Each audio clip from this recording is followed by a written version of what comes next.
திருச்சிற்றம்பலம். குருவித்தவா குற்றம் நோய் வினை காட்டி குருவித்த நோய் குருவித்தவா குற்ற நோய் வினை தீர்ப்பான் உகந்தருளி அறிவித்தவாறு அடியேனை ஐயாரன் அடிமைக்களே செறிவித்தவா தொண்டனேனை தன் பொன்னடிக்கே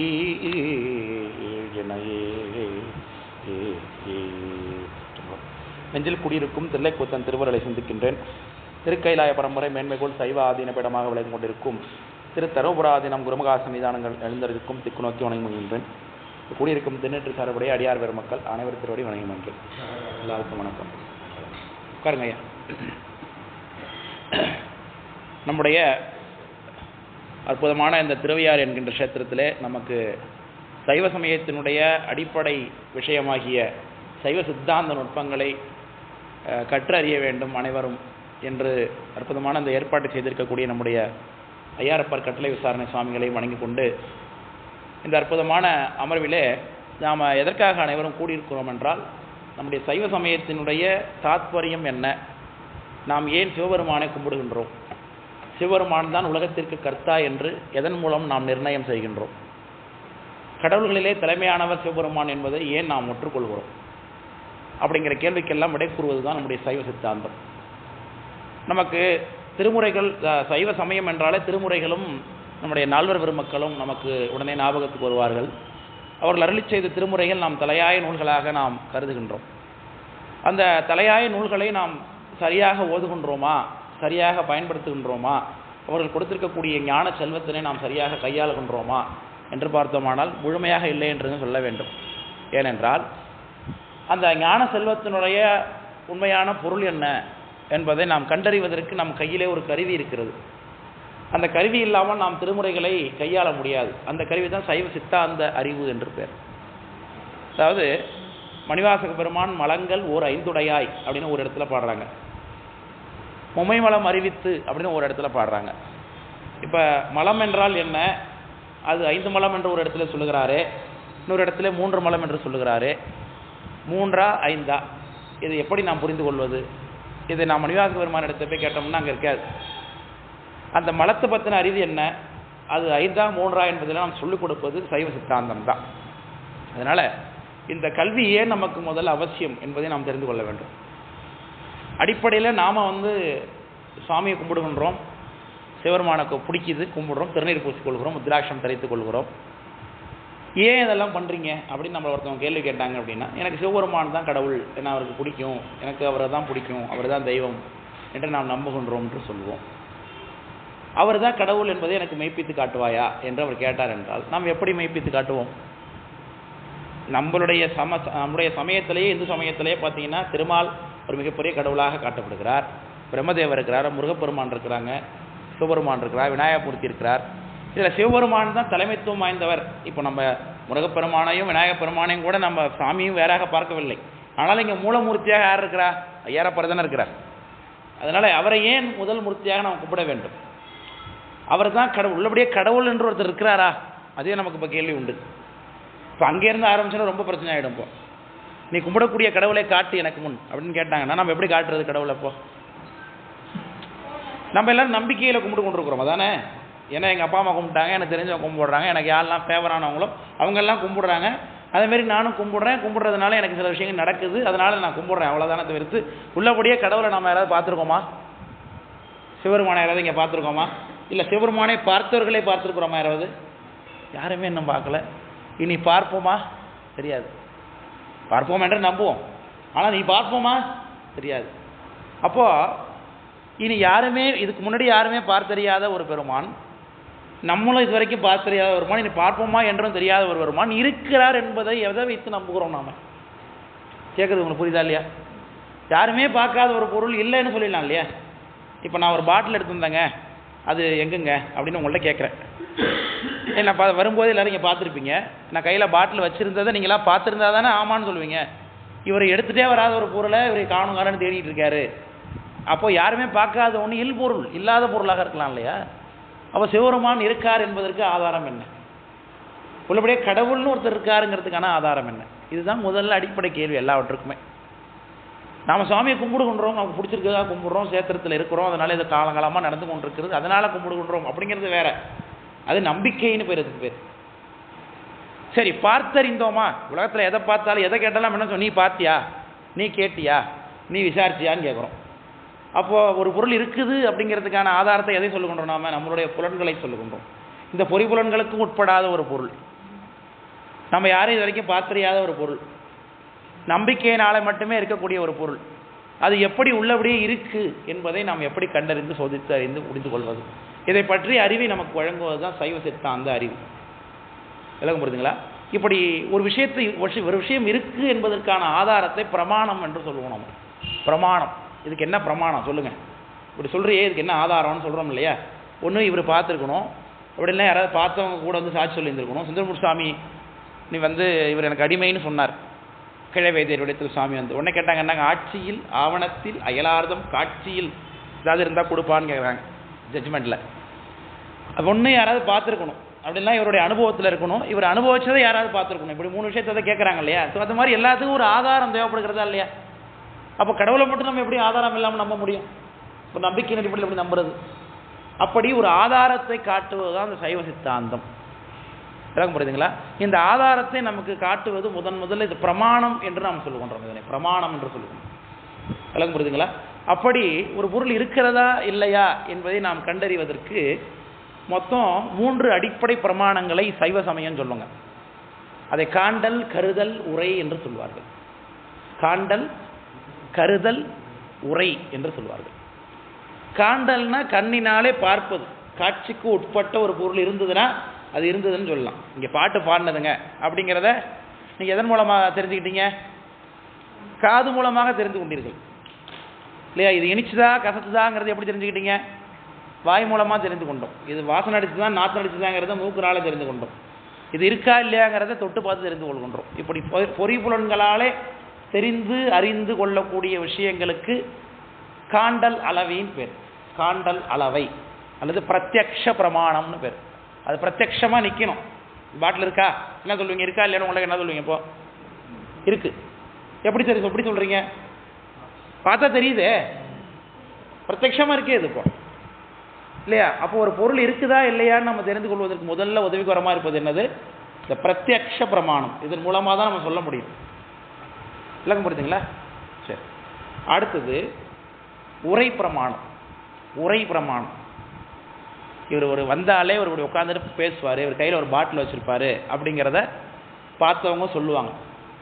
ஆமாம் அவர் வச்சுருப்பார், உண்மைதான் அப்படின்னு நீங்கள் நம்புவீங்க. உடனே முன்னாடி உள்ளவங்க நம்பத்தகுந்தவங்களாக இருந்து அவங்க சொன்னதை அப்படியே ஆராய்ச்சிக்கு இடமில்லாமல் ஏற்றுக்கொள்வது, அதுக்கு பேர் ஆப்த வாக்கியம்னு பேர். ஆப்த நண்பன் நம்ம சொல்லுகிறோம் இல்லையா? அப்படின்னா என்ன அர்த்தம்? நம்பிக்கைக்கு உரியவன் அவன் அர்த்தம். அப்பர் சுவாமி இருக்காருன்னு சொல்கிறாரா? ஞானசம்பந்த பெருமான் எதுக்கலாலும் எடுத்த மொழியாலும் மிக்கு சோதிக்க வேண்டா, சுடர்விட்டு உலன் எங்கள் சோதி, மாதுக்கம் நீங்கள் உருவீர், மனம் பற்றி வாழ்வின் சாதுக்கள் முக்கீர், இறையே வந்து சார்மீன்களே அப்படின்னார். அப்போ என்ன சொல்கிறார் சாமி? இருக்கார் அப்படின்னார். ஆப்த வாக்கியம், அதான் உரை பிரமாணம்னு பேர். ஒருத்தவங்க சொன்னதை அப்படியே நம்புறது. இப்போ நம்ம கும்பிடுறது ஃபுல்லாக அப்படி தான் சிவபெருமான இல்லையா? உரை பிரமாணத்தின் மூலமாகத்தானே நம்ம ஒத்துக்கொள்கிறோம். ஞானசம்பந்தர் இருந்தார், பாட்டு பாடினார், ஐயாரப்பர் கோயிலுக்கு வந்திருக்கார், பாட்டு பாடினார், இருக்கார். அப்போ நிச்சயமாக சாமி இருக்கார், நம்புறோமோ இல்லையா? ஞானசம்பந்த பெருமான் தனக்கு நடந்த அனுபவத்தை சொல்லுகிறார்.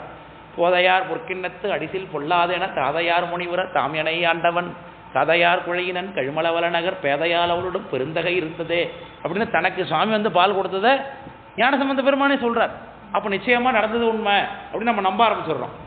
இதுக்கு பேர் தான் ஆப்த வாக்கியம் அல்லது உரை பிரமாணம்னு பேர்.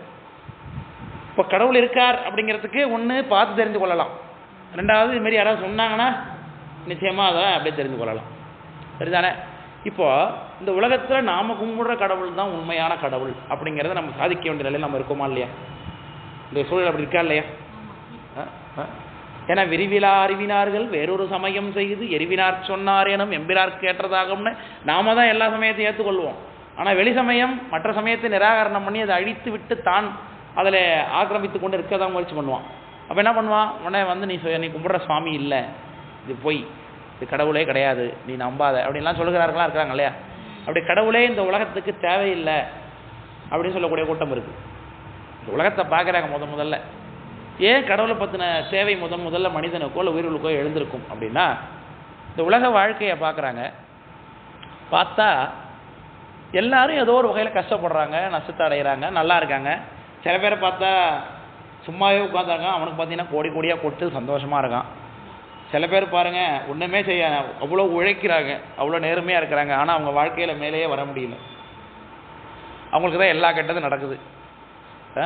ஒருத்தவங்க பார்த்தீங்கன்னா நல்லா சந்தோஷமானவங்களாக இருக்கிறாங்க, எந்த பிரச்சனையும் இல்லாமல் இருக்க, நேர்மையாக போகிறான், வண்டியில் ஏதோ ஒரு அடிபட்டுறாங்க.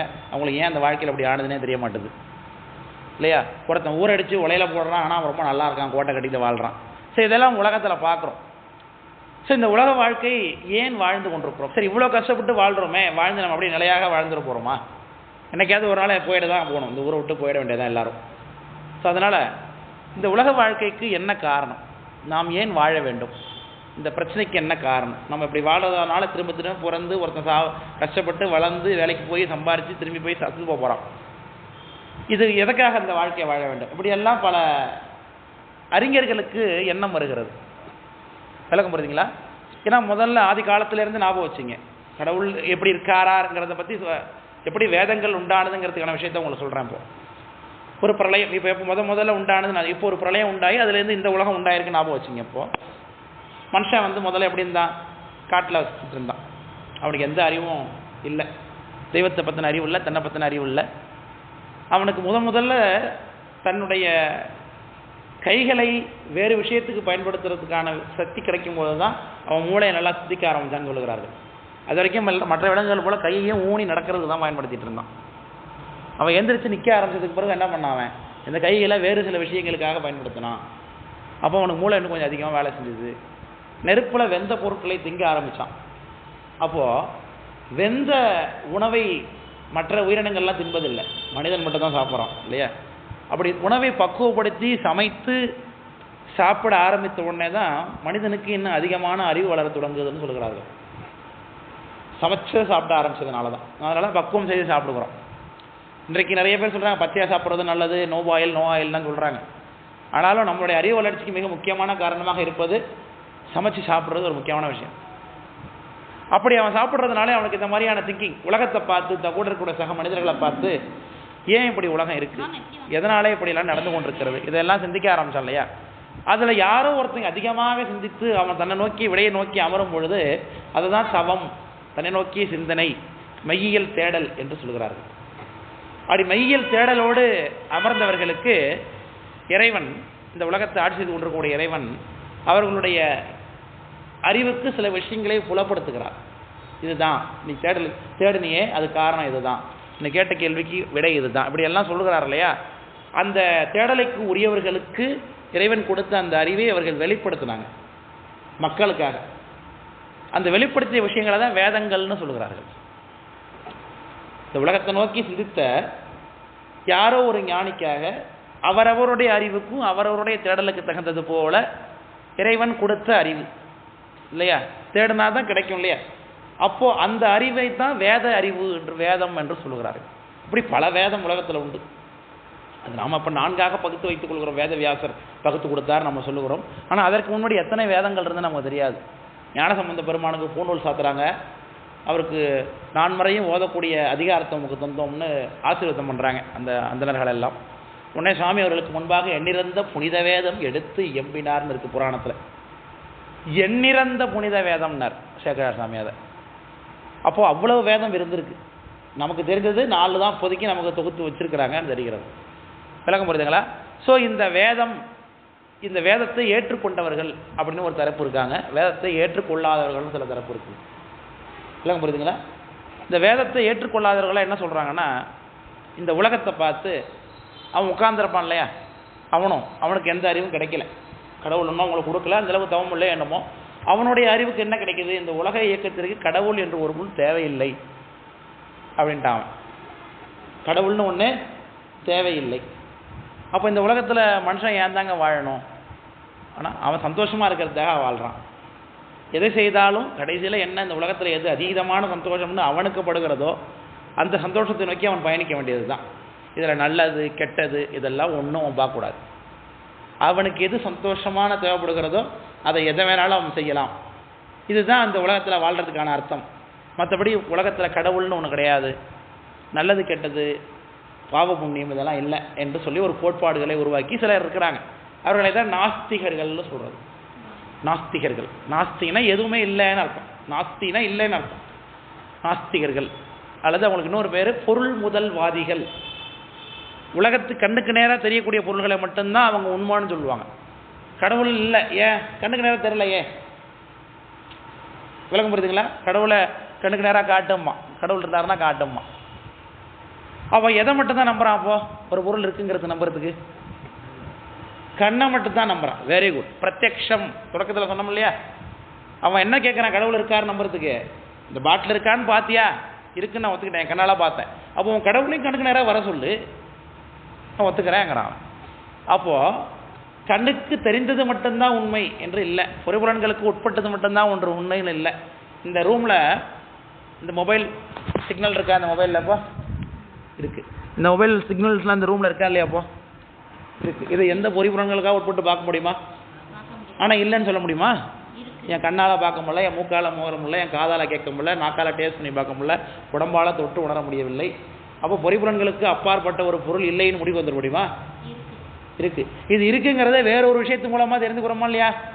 இதுக்கு பேர் தான் அனுமான பிரமாணம்னு பேர்.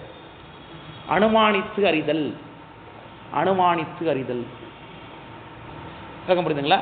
அந்த பிரத்யக்ஷமா இருக்கு, பிரத்யக்ஷமா இல்லை அப்படிங்கிறத பற்றி மட்டும் பேசுகிறவன் தான் லோகாயதவாதம் அல்லது பொருள் முதல்வாதம், நாத்திகவாதம்னு பேர்.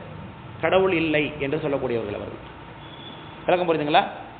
ஸோ அடுத்தது கடவுள் இல்லை, ஆனால் உலகத்தில் நல்லது கெட்டதெல்லாம் உண்டு. நீ நல்லது செய்தினா உனக்கு நல்லது நடக்கும், கெட்டது செய்தினா கெட்டது நடக்கும், மற்றபடி கடவுள்லாம் இல்லை என்று சொல்லக்கூடிய ஒரு தரப்பு உண்டாகுறாங்க. அவர்கள் தான் சமண சமயம், பௌத்த சமயம், ஆசீவகம், இந்த சமயம் எல்லாம் அப்படி தான். அதுவும் நாத்திக சமயம் தான் கடவுள் மட்டும் இல்லைன்னு சொல்லுது. இப்போ நாம் நல்லது இருந்தால் நல்லது நம்புகிறோமா இல்லையா? நல்லது செஞ்சால் நல்லது நடக்கும், கெட்டது செஞ்சால் கெட்டது நடக்கும் நம்ம நம்புகிறோம். சாமியே நம்புகிறோம். அவன் சாமியை மட்டும் நம்பலை, ஆனால் மற்றதெல்லாம் நம்புகிறான், வினை கோட்பாட்டை நம்புகின்றான். அப்படி இருக்கிறவங்க தான் அந்த சமணர் பௌத்தர் இவங்களாம். அடுத்தது இந்த வேதங்களை கண்டுபிடித்தவர்கள், வேதங்களை உருவாக்கியவர்கள். இந்த வேதத்தில் பார்த்தீங்கன்னா கடவுள் இருக்காரா இல்லையா அப்படிங்கிறதே பெரிய சர்ச்சையாக இருக்குது. வேதம்னு சொன்னோடனே நம்ம உடனே எல்லாரும் கடவுளை கும்பிட்றவங்க தான் கிடையாது. வேதத்தை ஏற்றுக்கொண்டவங்களே பல பேர் கடவுள் இல்லைன்னு சொல்கிறவங்களாம் உண்டு. அவங்கள பற்றி நம்ம பின்னாடி பார்ப்போம். அதற்கு முன்பாக இந்த வேதத்தை நாம் எப்படி பார்க்க வேண்டும், நமக்கு அது எப்படி ஒத்துக்கிறதாமா ஒத்துக்கலாம் வேணாமா அப்படின்னா, வேதம் நமக்கு ரொம்ப முக்கியமான, சைவ சமயத்தை பொறுத்தளவுக்கு வேதங்கள் மிக அடிப்படையானது. வேதங்கள் நமக்கு முதல் பிரமாணம்னு பேர். சிவபெருமான் இருக்கார், இந்த உலகத்துக்கு அவர் தான் கர்த்தா என்பதற்கான நமக்கு இருக்கக்கூடிய முதல் பிரமாணம் எது? வேதங்கள். வேதம் தான் முதல்ல நமக்கு சுவாமியை காட்டுது. ஆனால் எப்படி காட்டுது? இந்த உலகத்திற்கு யார் காரணமோ அவரே கடவுள். நாம் காலையில் தூங்கி எழுந்திரிச்சு இந்த உலகத்தில் வாழ்வதற்கு யார் காரணமோ அவரோ கடவுள் அப்படின்றது, அவ்வளோதான். ஆனால் இன்னாரு தான் சிவபெருமான்னு காமிக்கல வேதம். அதனால் பொது பிரமாணம் என்று சொல்லுவோம், அல்லது முதல் பிரமாணம். வேதம் பொது பிரமாணம், நமக்கு பொது பிரமாணம். பொது பிரமாணம்னு பேர். வேதம் நமக்கு பொது பிரமாணம். ஏன்? கடவுள் இருப்பதை அது ஒத்துக்குது. ஆமாம் தானே? அது வேதத்தில் சொல்லப்பட்ட கடவுள்கள் நிறைய பேர். ஆனால் ஒரு இடத்துல திருமால் வருவார், அவர் தான் நாராயண பரநாராயணன்னு பாடும் வேதம். அப்போ நாராயணனே பரமானவன்னு வேதம் சொல்லுகிறது ஒரு இடத்துல, இல்லையா? மகேஸ்வரனே பரமானவன்னு ஒரு இடத்துல சொல்லுகிறது. அப்போ இதில் எது உண்மை தெரியல. வேதத்தில் கண்டறிந்து ஆராய்ச்சி பண்ணி தெரிந்து கொள்ள வேண்டியதாக இருக்குது. நான் வேதத்தில் கடவுளை பற்றி பேசப்பட்டிருக்கு, அங்கே சிவபெருமானை பற்றியும் பேசப்பட்டிருக்கு, அங்கே திருமாலை பற்றியும் பேசப்பட்டிருக்கு, அங்கே இந்திரனை பற்றியும் பேசப்பட்டிருக்கு, அங்கே பிரம்மதேவனை பற்றியும் பேசப்பட்டிருக்கு. ஆனால் யார் கடவுள் என்பதை அங்கே தீர்மானித்து அறிய முடியவில்லை வேதத்தில். ஸோ அங்கே கடவுளை பற்றி பேசப்பட்டிருக்கு, சிவபெருமானை பற்றியும் பேசப்பட்டிருக்குங்கிறதுனால அவங்கள நம்ம என்ன பண்ணிக்கிறோம்? நமக்கு ஒரு பிரமாணமாக தான் கொள்ளுகிறோம் அவரையும். ஆனால் அவர் முழுக்க முழுக்க அவர் வைத்து கண்டறிவார். அதனால தான் சித்தியாரில் சொல்லுகிறார்கள், மறையினால் மாளால் அயனால் மற்றும் குறைவிலா அளவினாலும் கூறனாதாகி நின்ற இறைவனார் கமலபாதம் அப்படின்னு சொல்லுகிறது. யார் யாரெல்லாம் பெருமானை பற்றி கண்டுபிடிக்க முடியாது, சிவபெருமானை பற்றி மறையினால் மாளால் அயனால் மற்றும் குறைவிலா அளவினாலும் கண்டறிய முடியாதுன்னு வேதத்தினாலே முழுமையாக கண்டறிந்து முடிக்க முடியாது, சொல்ல முடியாது. அதில் திருமாலால் கண்டறிக்க முடியாது, நமக்கு தெரியும், பார்த்துருக்கோம், புராணத்தில் இருக்குது. பிரம்மதேவரால் கண்டுபிடிக்க முடியாதுன்னு இருக்குது. அடுத்து இந்த அளவுன்னு ஒன்று சொன்னார், அளவினால் கண்டறியலாமா கண்டறிய முடியாதான்னு பார்த்து தெரிந்து கொள்ளலாம், வந்தால் தான் தெரியலாம். பிரத்யட்சமாக அவர் வந்தாருனாக்க ஆமாம் இருக்காருப்பான்னு ஒத்துக்கலாம் சிவபெருமானை. அவர் வந்தா மாதிரி தெரியல, நமக்கு ஒன்றும் தெரியல இது வரைக்கும், நாளைக்கு வருவாரான்னு நமக்கு தெரியாது. அடுத்தது உரை என்கின்ற பிரமாணம், அளவுகளில் அப்பர் சாமி இருக்காரு நம்பலாம், அப்பர் சாமி சொல்லிட்டு போயிருக்கார், ஞானசம்பந்தர் சொல்லிட்டு போயிருக்கார் நம்பலாம், சுந்தரமூர் சாமி வந்து பாட்டு போயிருக்காங்க, நிச்சயமாக சுவாமி இருக்கார் நம்பலாம், நம்பளவில் தான் நம்பலாம். சரி, ஒரு கிறிஸ்தவர் வந்து உங்கள்கிட்ட சொல்கிறார், இயேசுவே கடவுள் உலகத்தில், நீ ஒத்துக்கோ, உன்னுடைய கோயிலெலாம் நீ இடிச்சிரு, இயேசு தான் கடவுள்னு ஒத்துக்கோ அப்படின்னார். இல்லைங்க சிவபெருமான் தான் கடவுள், அவர்கிட்ட நீங்கள் சொல்லணும். எப்படி சொல்லுவீங்க அப்போ? எங்கள் ஞானசம்பந்தர் பாடியிருக்கார் அப்படின்னு சொல்ல முடியுமா அவர்கிட்ட போய்? அவன் ஞானசம்பந்தரை ஏற்றுக்க மாட்டேன். முதல்ல உரை பிரமாணம் எந்த அளவுக்கு ஒத்து வருங்கிறத கேட்குறேன், சொல்கிறேன் நான் உங்களுக்கு. அப்பர் சாமி தான் சொல்லியிருக்கார், அவர் தான் கடவுள்னு சொல்லியிருக்கார். ஒரு இஸ்லாமியர்கிட்ட வந்து சொல்கிறார், இஸ்லாமியர் உங்களுக்கு ஒரு கடும் வாக்குவாதம் ஆகி போச்சு. இப்போ அவர் யார் கடவுள்னு உங்கள்கிட்ட தீர்மானித்து சொல்கிறார். அவர் என்ன சொல்வார், நீங்கள் போய் இங்கே அப்பர் சாமி எங்களை பாடியிருக்கிறாங்களே, சாமி இருக்காருன்னு பாடியிருக்காரு, 1 கோலாம் பதிகம்படி உயிரையும் எழுப்பிச்சிருக்கார், இதெல்லாம் உண்மைன்னு நீங்களாம் நம்ப மாட்டீங்களான்னு. நாங்கள் நம்ப மாட்டோம்மா, நமக்கு தான் இந்த பிரமாணம், ஒரே பிரமாணம். இப்போ இந்த மாதிரி நாத்திகர்களுக்கும் வேற்று சமயத்தாருக்கும் நம்முடைய சமயத்தை நிலைநாட்டுவதற்கு எது உறுதியாக இருக்கிறது, எது நமக்கு கைத்தளமாக இருக்கிறது அப்படின்னா அதுதான் கருதல் பிரமாணம், அனுமான அளவை என்று பெயருது. காண்டல் கருதல் உரைன்னு சொன்னோம் இல்லையா, 3. அதில் அந்த கருதல் பிரமாணம் தான் நமக்கு மிக அடிப்படையானது. இந்த சைவ சித்தாந்தம், இந்த ஆகமம் இருக்கு இல்லையா, இந்த ஆகமம் நமக்கு கருதல் பிரமாணம் மூலமாக சிவபெருமானுடைய இருப்பை நமக்கு காண்பிக்கும். கருதல் பிரமாணம் மூலமாக முதல்ல வேதம் என்ன சொல்லுது? வேதம் உரை பிரமாணம் தான். ஆமாம், சாமி இருக்கார் இருக்கார் இருக்கார். ஆனால் ஆகமம் நமக்கு சிவபெருமான் கொடுத்தது. மண்ணு மகேந்திர மாமலை மேல் சொன்னி ஆகமம்னர், மாவேட்டாகி ஆகமம் வாங்கியும் மணிவாசக பெருமான். அந்த ஆகமம் இருக்குதே, அது என்ன செஞ்சது? சிறப்பு பிரமாணம்னு அதுக்கு பேர். அது கடவுள் இருக்காருன்னு ஒத்துக்கும், கடவுள் இருக்காருன்னு சொல்லும். அந்த கடவுள் யாருன்னு சொல்லும்? சிவபெருமான் தான் அந்த கடவுள்னு சொல்லும். இதுதான் ஆகமத்தினுடைய சிறப்பு. வேதம் கடவுள் இருக்கார், அந்த கடவுள் யாருன்னு நீ கண்டுபிடிச்சிக்கின்றோம். விளங்க புரியுதுங்களா? ஆனால் ஆகமம் என்ன பண்ணும்? கடவுள் இருக்கார், அந்த கடவுள் சிவபெருமான் தான் அப்படின்னு அடித்து நிறுவி நமக்கு காண்பிக்கும். விளக்கம் புரியுதுங்களா சொல்கிறது? அப்படி அடித்து நிறுவி நமக்கு காண்பிக்கும் பொழுது அதற்கு 3 அளவைகள் முக்கியமானது. மொத்தம் 10 அளவைகள் இருக்குது. அதுக்கு முழுசாக நம்ம நீங்கள் பேச வேணாம், வேறு வாய்ப்பு கிடைச்சா பேசுவோம். அதில் மிக முக்கியமான சைவ சமய அளவை காண்டல் கருதல் உரை, இது 3 எப்போதும் நம்ம மறக்கூடாது. அளவை என்னன்னு கேட்டால் நீங்கள் எப்பொழுதும் எப்போ சொல்லணும்? காண்டல் கருதல் அறவை உரை. வடமொழியில் சொல்லும் பொழுது பிரத்யக்ஷம் அனுமானம் ஆப்த வாக்கியம் என்று சொல்லணும். தமிழில் காண்டல் கருதல் உரை, இது 3 மூலமாக தான் நம்ம சாமி இருக்கார் இல்லையான்னு நம்ம தெரிஞ்சுக்கலாம். ஆமாம் தானே? இப்போ இது வரைக்கும் சொன்னது புரியுது இல்லையா உங்களுக்கு? காண்டல்னா பார்த்து தெரிந்து கொள்ளலாம், அது நம்ம அளவில் தான். இன்னொருத்தர் நான் சிவபெருமானை பார்த்தேன், நேற்று நைட் நான் பார்த்துட்டு வந்தேன், என்ன யாராவது நம்புவோம்? தயாராக இருக்கோமா? அப்போ இல்லை. இப்போ நம்ம சொன்னாலும் யாராவது நம்புவாங்களா? இப்போ நான் வரும்போது பார்த்துருந்தேங்க சாமியை அப்படின்னா நம்புவாங்க யாராவது? காண்டல் அந்தளவுக்கு தான் ஒர்க் அவுட் ஆகுது. உரையும் பாருங்கள், நம்ம அளவில் தான் ஒர்க் அவுட் ஆகும், வெளியாட்கு வரப்போகிறாங்க. அப்போ இந்த உலகத்தில் இருந்து கொண்டு ஒருவன் ஒரு பொருளை அனுபவிக்கிறான், அந்த பொருள் இருப்பதை அவன் ஒத்துக்கொள்கிறான் எனும் பொழுது அந்த பொருள் மூலமாக அதனோடு தொடர்புடைய இன்னொரு பொருளை கண்டறிவது. தூரத்தில் பார்க்குறீங்க, பெரிய புகை மண்டலமாக தெரியுது, என்ன சொல்லுவீங்க எல்லாரும்? ஏதோ எரிஞ்சிக்கிட்டு இருக்குங்கிறோம். ஏன் எப்படி சொல்கிறீங்க? புகை இருந்தால் நிச்சயமாக அங்கே என்ன இருக்கும்? நெருப்பு இருக்கும். நெருப்பை நீங்கள் பார்த்தீங்களாப்போ? ஆனால் அங்கே இருக்குங்கிறது எப்படி சொல்கிறீங்க? பக்கத்தில் உள்ள எப்படி ஒத்துக்கிறான்? ஏன்னா அவனுக்கும் புகை இருந்தால் நெருப்பு இருக்குன்னு தெரியும், உங்களுக்கும் புகை இருந்தால் நெருப்பு இருக்குன்னு தெரியும். அப்போ நிச்சயமாக இது இருந்தால் அது இருக்கும் அப்படிங்கிறது தெரியுது இல்லையா? ஒன்று இருப்பதை வைத்துக்கொண்டு இல்லாததை அனுமானித்து பெறுவது, இதுதான் கருதல் அளவையின் பேர்.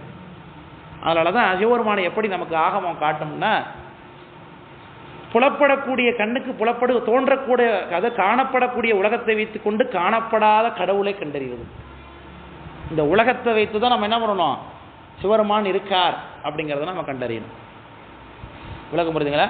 இந்த உலகத்தில் இது ஏங்க நடந்தது, இது ஏங்க அப்படி நடக்குது, இது எதனால் நடந்தது அப்படிங்கிறத நம்ம கேள்வி கேட்கறது மூலமாக இது தானாக என்னாலேயோ உங்களாலேயோ இங்கே உள்ள யாராலேயுமோ இது நடக்க வாய்ப்பே இல்லை, இங்கே யாராலேயும் செய்து முடிக்க முடியாத ஒரு காரியம் அது. அப்போ இது எல்லாவற்றையும் மேலான சக்தி ஒன்று உண்டு, அந்த சக்தி தான் கடவுள், அவர் தான் சிவபெருமான் அப்படின்னு நம்ம சாதிக்க போகிறோம். இதற்குரிய அறிவை உங்களுக்கு கொடுப்பது தான் இந்த சைவ சித்தாந்த அறிவு. அதாவது ஆகமம் என்பதுன்னா சமயத்தினுடைய ஸ்ட்ரக்சரே இதுதான். இந்த கடவுளை நீங்கள் ஏன் கும்பிடணும், ஏன் சிவபெருமான் கடவுள், அவ்வளோதான். இதை பற்றி நீங்கள் தெரிந்து கொள்வதற்கு நான் யார், நாம் எதற்காக இங்கே இருக்கிறோம் அது மேலே தெரியணும்ல. நாமளும் இருக்கோம், சிவபெருமானும் இருக்கா, ரெண்டு பேருக்கு இடையில யார் இருக்கா, பிரச்சனை என்ன, எல்லாரும் முக்தி போகிறது தான் டார்கெட் அப்படின்னாக்கா ஏன் இன்னும் முக்திக்கு போகல நாமெல்லாம்? அலைகடல்வாய் மின் விசிறும் பேராசை வாரியனை பாடுதுங்கான் அம்மானைன்னார் சாமி மணிவாச பெருமான். சாமி முக்தி கொடுக்கறதுக்கு ஆசைப்படுறாருன்னு தெரியுது, பேராசை பிடிச்சவரா சிவபெருமான். என்னப்பா பேராசைன்னா நம்ம எல்லாருக்கும் ஒரே நேரத்தில் முக்தி கொடுக்கணும் அவர் ஆசைப்படுறாரு, பேராசை தான். ஏன்னா நாம் போகிற தயாராக இல்லையா அவர்கிட்ட. இப்போ அவர் தயாராக இருக்கும்போது நம்மளால் ஏன் போக முடியல? அதுக்கு இடையில ஒரு ஆள் இருக்கான்னு தெரியுதுல்ல, நம்மளை தடுக்கிறதுக்கு போக விடாமல் தடுக்கிறதுக்கு ஒரு ஆள் இருக்கான்னு தெரியுதுல்ல. அந்த 3 பேரையும் பற்றி தெளிவாக சொல்லுவது தான் நம்முடைய ஆகமம். இந்த 3 பேரை பற்றி தெரிஞ்சுக்கிட்டா தான் நமக்கு திருமுறைகளுக்கே பொருள் தெரியும். முதல்ல ஞானசம்பந்தருடைய முதல் பதிகத்தில் நிறைவுல தொல்வினை தீர்தல் எளிதுன்னார். தொல்வினைனா என்னன்னு தெரியுமா? நம்ம அப்போ சும்மா தொல்வினை தீர்தல் எளிது பாட்டு பாட்டு போகிறோம் நம்ம இல்லையா? தொல்வினை தீர்தல்னா என்ன, தொல்வினைனா என்ன தெரியலையே நமக்கு. பழவினைனா என்ன? தொல்வினைனா பழவினை, பழவினைனா தொல்வினை. சச்சிதம்னு அதுக்கு பேர். அது என்ன, அது ஏன் அப்படி உண்டாகுது, அது நம்மளோட சேர்த்து வச்சது யார்? நான் வினை செய்தது தான் தப்புன்னா முதல்ல ஏன் வினை செஞ்சேன், இந்த கேள்வியெல்லாம் வருதா இல்லையா? வினை உன்னோட இந்த நீ படுற கஷ்டத்துக்கு ஏன் பூர்வ ஜென்மத்தில் செஞ்ச பாவங்கள் தான் காரணம்னா. சார் நான் பூர்வ ஜென்மத்தில் ஏன் சார் பாவம் செஞ்சேன் கேள்விக்கா போக மாட்டோமா? அதுக்கு முன்னாடி ஜென்மத்தில் செஞ்சாப்பா அதனால தான் பார்ப்போம். சார் அதுக்கு முன்னாடி ஏன் தான் செஞ்சேன்? இப்படியே ஃபஸ்ட்டு பிறவிக்கு போவோம். ஃபஸ்ட்டு பிறவியில் நான் தூய்மையான ஒரு பொருளாக தானே சார் இருந்தேன், நான் ஏன் சார் பாவம் செஞ்சேன், எனக்கு ஏன் சார் எனக்கு கஷ்டம் வந்துச்சு? அந்த கேள்விக்கு யார் விடையும் சொல்கிறது? அதுதான் நம்முடைய சைவ சித்தாந்தம்னு சொல்லும். சொல்ல முடியுதுங்களா? ஒரு விஷயம் தெரிஞ்சுக்கணும். இன்றைக்கி நீங்கள் தொடங்கிட்டீங்க இந்த வகுப்பை. இதில் சொல்லக்கூடிய முக்கியமாக இந்த சைவ சித்தாந்தத்தில் முக்கியமாக ஒரு 5 பொருட்களை பற்றி நம்ம தொடக்கத்தில் பார்ப்போம். பதி, பசு, ஆணவம், கண்மம், மாயை என்று சொல்லக்கூடிய 5 பொருட்களை பற்றி நாம் தெரிந்து கொள்வோம். பதி, பசு, ஆணவம், கண்மம், மாயை. திரும்ப சொல்கிறேன், பதி, பசு, ஆணவம், கண்மம், மாயை.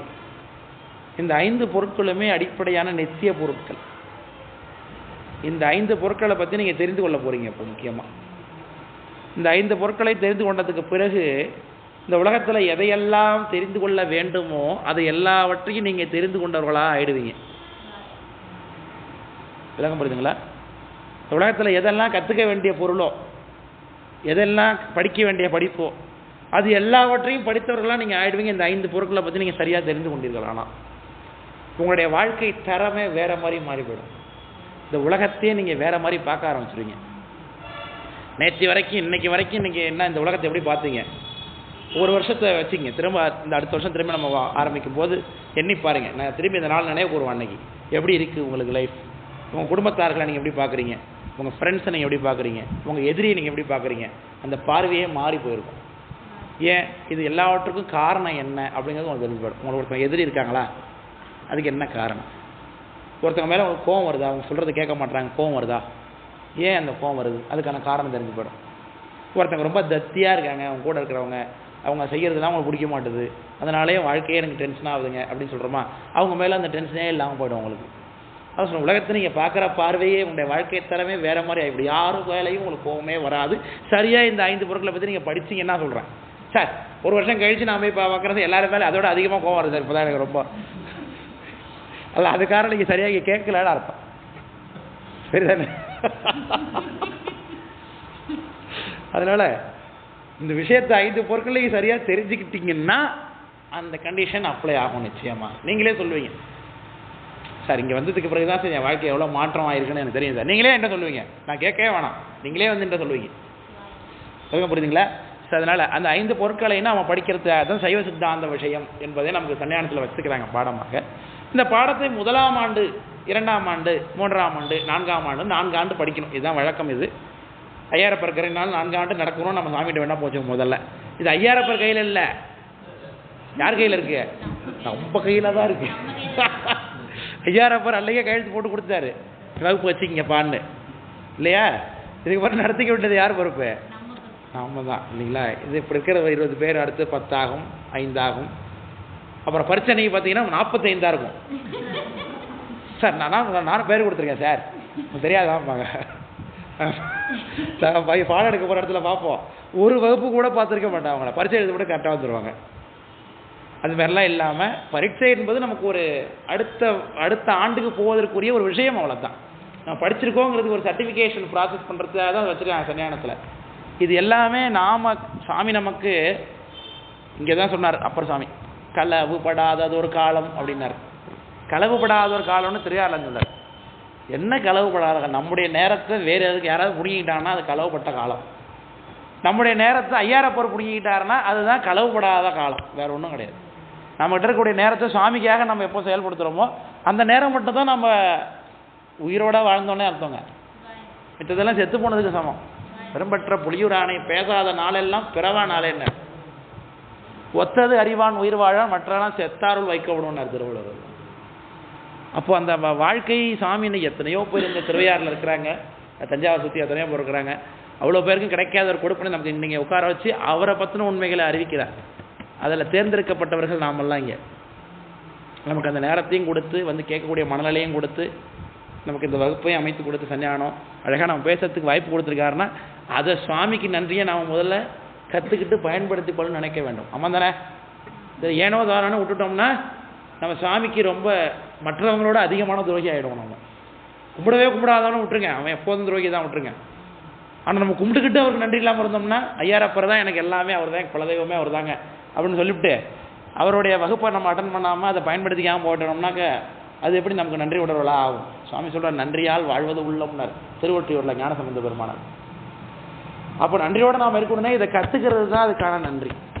துன்பிலா தொண்டர் கூடி தொழுது கழுது ஆடிப்பாடும் அன்பாளால் பொருளும் இல்லை ஐயன் ஐயாரனாருக்கு எங்கே தான் சொல்கிறார் அப்பர் சாமி. சார் எல்லாம் சாமி நமக்கு செய்கிறார், ஆனால் நம்மகிட்டேருந்து அவர் என்னங்க எதிர்பார்க்குறார்? ஒன்று எதிர்பார்க்குறாருங்கிறார் அப்பர் சாமி. அவர் நம்மகிட்டேருந்து ஒன்று எதிர்பார்க்குறார். என்ன பண்ணணும்? துன்பிலா தொண்டர் கூடணும்னார். கூடி உட்காரணும். அதை போல துன்பிலா தொண்டர் கூடி தொழுது அழுது ஆடி பாடி தொழணும், அழணும், ஆடணும், பாடணும், இதெல்லாம் நீங்கள் படிக்கும்போது வந்துடும் தானா உங்களுக்கு. அப்போ நீங்கள் செய்கிறீங்களே அன்பு, அதை தவிர்த்து அவருக்கு வேற ஒரு பொருளே இல்லைன்னார். அன்பலால் பொருளும் இல்லை ஐயன் ஐயாரனார்க்கேன். பெரிய கோயில் கட்டி வைக்கிறதோ, குளம் கட்டி வைக்கிறதோ, சத்திரம் கட்டி வைக்கிறது இதெல்லாம் அவருக்கான விருப்பங்கள் இல்லை. அவரை உட்காந்து 10 பேர் சேர்ந்து அவரை பற்றின பேசுகிறோமா, அவரை பற்றி ஒரு விஷயத்தை நீங்கள் தெரிஞ்சுக்கிட்டோம், 2 தகவல் காதில் விழுந்துதா, அதை உள்ளே ஏற்றணுமா, அதில் ஒன்றை பயன்பாட்டு கொண்டு வந்தோம்னா அதுதான் அவருக்கான பொருள், நம்மக்கிட்ட அவர் எதிர்பார்க்குறாருன்னு. ஸோ அதற்கான வாய்ப்பு நமக்கு இன்றைக்கு அமைத்து கொடுத்துருக்காங்க நம்முடைய மகா சன்னிதானம். அதனால் இந்த 4 ஆண்டு பாடத்திட்டத்தில் முதல் ஆண்டு பாடத்திட்டத்தில் நீங்கள் இருக்கிறீங்க. இப்போ உங்களுக்கு முன்னாடி பொன்னமராவதினு ஒரு வகுப்பில் அடியன் தொடங்கினேன், சென்னையில் போயிருக்கு. அதிலே இந்த இன்ட்ரோ கிளாஸஸ்லாம் முடித்து போன வாரம் தான் உண்மை விளக்கங்கிற சாஸ்திரம் தொடங்கணும். இப்போ பொன்னமராவதி வகுப்புலையும் இன்ட்ரோலாம் கிட்டத்தட்ட முடிய போது அடுத்த வகுப்பில் இது தொடங்கிடுவேன். உங்களுக்கு பார்த்தீங்கன்னா இன்ட்ரோ கிளாஸஸ் இந்த அறிமுக வகுப்புகள்லாம் முடிச்சுக்கிட்டு உங்களுக்கு இருக்கக்கூடிய சாஸ்திரம் ஏதாவது தொடங்கி 2 சாஸ்திரம் படிக்கணும். அது படித்து முடித்தா ஆகஸ்ட் மாதத்தில் எக்ஸாம் வரும். அதிகபட்சம் ஆகஸ்ட் மாதத்துக்குள்ளே நான் முடிக்கிறதுக்கு பார்க்கணும் இந்த பாடத்திட்டங்களை, 1ஆம் ஆண்டுக்குரிய பாடத்திட்டங்கள். விளக்கம் புரியுதுங்களா? கொஞ்சம் கால குறைவு தான். இப்போ என்ன மாதம் நடக்குது? இப்போ பிப்ரவரி போயிட்டுது, அவ்வளோதான். நமக்கு மாதத்துக்கு ஒரு வகுப்பு தானே இங்கே. பிப்ரவரி மாதம் ஃபுல்லாக வரோம். நம்ம 1 தான். இனி மார்ச்சில் 1, ஏப்ரல் 1, மே 1, ஜூன் 1, ஜூலை 1, ஆகஸ்ட் 1. மொத்தம் எத்தனை இருக்குது? 8 தான் இருக்குது போல் இருக்குது. எத்தனை இருக்குது? 5 தான் இருக்கா? ரொம்ப குறைவான காலகட்டம். ஸோ அதனால் சார் எங்களுக்கு மத்தியானம் வரைக்கும் தான் சார் உட்கார முடியும். சாமி கேட்டேன், மத்தியானம் வரைக்கும் தான் உட்காருவாங்க போல் இருக்குது, என்ன பண்ணுறது தெரியல சார். நாங்கள் வேறு வழியில் சில விஷயங்களை கற்றுக்கணும்னா சில இடத்துல மாதத்துக்கு 1 நாள் தானேங்க. மாதத்துக்கு எத்தனை 24 மணி நேரம்? 30-24 எத்தனையோ போகுது. அதில் இங்கே நம்ம ஒரு நாளில் என்றைக்கு உட்காரோம், ஒரு நாளில் எத்தனை மணி நேரம் உட்கார போகிறோம்? வெறும் 4 மணி நேரம் தான். ஏன்னா உங்களுக்கு ஃபுல் டேயில் இங்கே இருக்கிற மாதிரி இருக்கும். ஆனால் வகுப்பு உங்களுக்கு ஒரு செஷன் 1.25 மணி நேரம் தான். அதுக்கு மேலே நான் உட்கார வைக்க மாட்டேன். அதுக்கப்புறம் டீ பிரேக் இருக்கும், அப்புறம் லஞ்ச் பிரேக் இருக்கும், திரும்ப கிளாஸ் இருக்கும், அப்புறம் டீ பிரேக் இருக்கும், லஞ்ச் பிரேக் மாதிரி 4 அமர்வு வைக்கிறது தான் என்னுடைய வழக்கம். இதுக்கு முன்னாடி 2 ஒரு நாள் வகுப்புகள் போகும், அப்படி தான் நடந்துகிட்டு இருக்கு. உட்காருவோம் சார். எப்படி சார் ஒரு நாள்லாம் உட்கார முடியுமா? இந்த அருவ பிள்ளையோட எப்படி சார் உட்காந்து கேட்குறது? அப்படிலாம் நீங்கள் கவலைப்பட வேணாம். உங்களுக்கு நிச்சயமாக நல்ல அழகாக நம்ம கொண்டு போவோம். இதில் இன்னும் அடுத்த வகுப்பு ஏன் சார் சீக்கிரம் வைக்கல அப்படின்னு கேட்குற அளவுக்கு தான் நம்ம வகுப்புகள் இருக்கும். நான் சொல்லலை, பாடத்திட்டம் அப்படிப்பட்ட பாடத்திட்டம், விஷயம் அப்படிப்பட்ட விஷயம். சாமி பற்றி பேச தெரிஞ்சுக்கிறோம். சாமி பற்றின விஷயம் நமக்கு தெரியாமலே அவரை கும்பிடுறோம். சாமி எவ்வளோ பெரியவர் சார் தெரியாது நமக்கு, ஆனாலும் அவரை கும்பிடுறோம். அவர் எவ்வளோ பெரிய ஆள் அப்படின்னு இப்போ ஒரு சிஎம் முதலமைச்சர் ஒருத்தர் இருக்கார். அவர் இந்த வழியாக போகிறார். நல்லா பார்த்து, ஏன் நடந்து போறீங்க, வாங்க உட்காருங்க, பக்கத்தில் உட்காந்துங்க, சாப்பிட்றீங்களா, டீ சாப்பிடுங்க, சாப்பிட்றீங்களா, சாப்பாடு லஞ்ச் எடுத்து சாப்பிட்றீங்களா அப்படின்னு நம்மளை பார்த்து கேட்டார்னா, ஆஹா அவருக்கு எவ்வளோ ஒரு இறக்க கூடங்க, அவ்வளோ மாதிரி யாராவது உண்டுங்களா, நம்ம எப்படி புகழ்வோம். அவர் எவ்வளோ பெரிய ஆளுங்க, அவர் கொடுக்கணும் ஏதாவது அவசியம் இருக்காங்க சார். இதை விட 10,000 மடங்கு பெரியவருங்க சுவாமி. அவர் நமக்கு அவர் செஞ்சதை விட அதிகமாக கீழே இறங்கி நம்ம உபகாரம் பண்ணிக்கிட்டு இருக்காரு சுவாமி. அதை முழுசாக தெரிஞ்சுக்காமலே தான் நம்ம அவரை கும்பிடுறோம். அப்போ நம்ம தெரிந்து கொள்ள போது அவருடைய இன்ப அனுபவம் இன்னும் அதிகரிக்கும். அதனால் இந்த அனுபவம் உங்களுக்கு ரொம்ப நல்லா தான் இருக்கும். அதனால் நிச்சயமாக வகுப்புகள் நல்லாகவே போகும். அதில் இந்த முதலாம் ஆண்டில் மொத்தம் 4 பாடம் இருக்குது. உங்களுக்கு 4 பாடத்தில் என்னென்ன பாடம் உங்களுக்கு சிலபஸ் கொடுப்பாங்க. வரும்போது கொடுத்துருவாங்க. அடுத்த சொல்கிறேன், சாமிகிட்ட ஏற்பாடு பண்ணி தருவாங்க. முதலாம் யூனிட் முதல் அழகில் என்ன இருக்குன்னா, முழுக்க முழுக்க அறிமுக பாடம் தான். அந்த அறிமுக பாடத்தில் என்ன இருக்குன்னாக்க, முதல்ல வேதம், சாஸ்திரம், அது வேதம், ஆகமம், அப்புறம் புராணம், 18 புராணங்கள் பற்றின அறிமுகம். இல்லை இதில் சிலபஸ் இருக்காது, இது புத்தகங்கள் தான். இது இருக்கும் சமயக்கல்வி, இது சிலபஸ் இருக்காது. சிலபஸ் வாங்கி உங்களுக்கு உங்கள் குரூப்பில் போட்டு விட்றேன் பாருங்கள். முதல் பாடத்தில் வேதம் அறிமுகம், ஆகமம் அறிமுகம், அப்புறம் புராணங்கள் அறிமுகம், இதிகாசம், ராமாயண மகாபாரத்தை பற்றின விஷயம், அப்புறம் 12 அதான் இதில் ஒரு காப்பியில் கொடுத்துருங்க. இதில் தான் இருக்கும் உங்களுக்கு 4 ஆண்டு பாடத்திட்டம். அதில் தான் இருக்கும், இந்த புத்தகத்தில் தான் இருக்கும். 4 பேஜ் தான் அது. அதில் கொடுத்துருக்காங்க பாருங்கள். முதலாம் ஆண்டில் முதலாம் பாடத்தில் வேதம், ஆகமம், உபனிஷத் அறிமுகங்கள், புராணங்கள் பற்றின அறிமுகங்கள், இதிகாசம் பற்றின அறிமுகம், திருமுறைகள் 12 திருமுறைகளை பற்றின அறிமுக செய்தி, 14 சாஸ்திரங்கள் பற்றிய அறிமுக செய்தி, அப்புறம் தேவார திரட்டு என்கின்ற நூல், அகத்தியர் தேவார திரட்டு அப்படின்னு ஒரு நூல் இருக்குது. அந்த நூலை பற்றின விஷயம் இது முதலாம் யூனிட்டில் முடிஞ்சிடும்.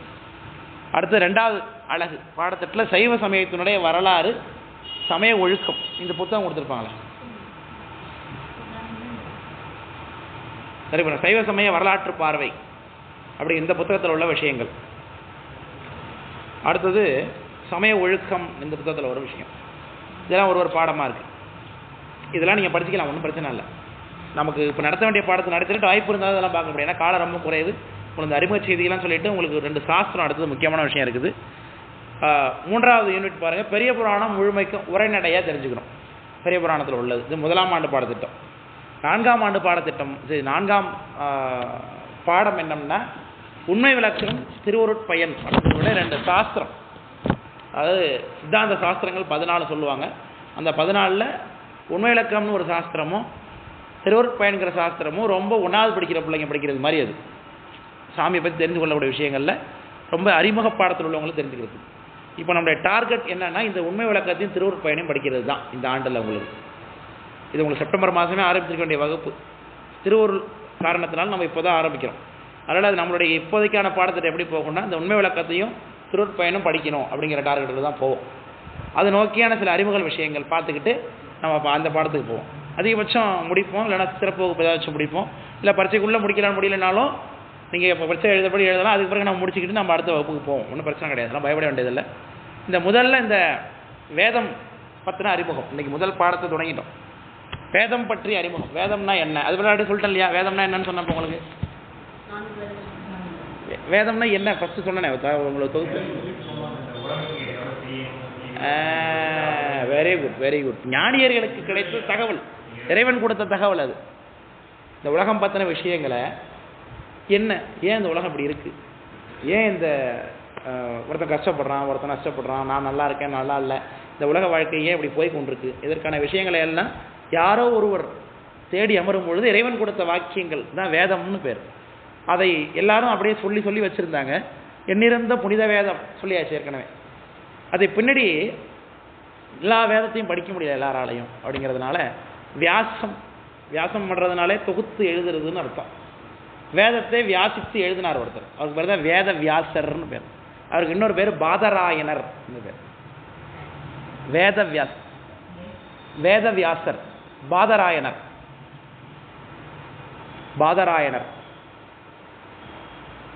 இப்படி வியாசருங்கிற பேரில் பல பேர் வாழ்ந்ததாக சொல்லுகிறார்கள்.